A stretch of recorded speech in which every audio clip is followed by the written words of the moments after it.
Assalamu alaikum dear students. My registration number is 15E150 from electrical department, and this is lecture number 20. The title of the today is frequency sampling design method. The key feature is that filter coefficients can be calculated based on specific magnitude of desired filter frequency responses uniformly in frequency domain. So for the calculation of frequency sampling design, we have already written about IDFT, and IDFT can be represented by this formula: HFN is equal to 1 over n summation of this formula. And what is omega of n? Omega of n is equal to basically e raised power j 2 pi by n, and it is equal to cos this. And if we assume for linear phase n is equal to 2m plus 1, so by putting this n value in this formula, which will be equal to 1 over 2m plus 1 for this h of 0, and by expanding this formula we have written this in this form. So cutoff frequency omega of k can be represented as 2 pi k over 2m plus 1.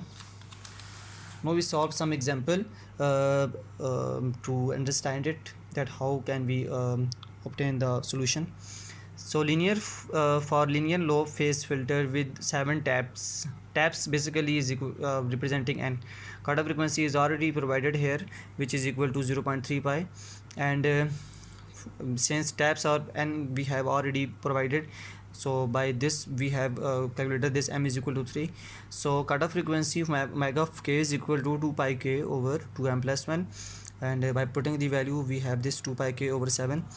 So the thing which is being remembered here, which is very important, that for low phase filter, if omega of k is less than 1, then it will be 1. It will be 1 means frequency response will be 1, and if it is less than 1, then it will be 0. Frequency response means it will be 0. So if we have put these values in this formula, which I mentioned before, so by solving these, by putting these values in this formula and further solving it, we got these values. I am not solving here by my own, because time is very less and we have to save the time. You can put the values by your own, as it will be your practice. So that's all about the lecture 20.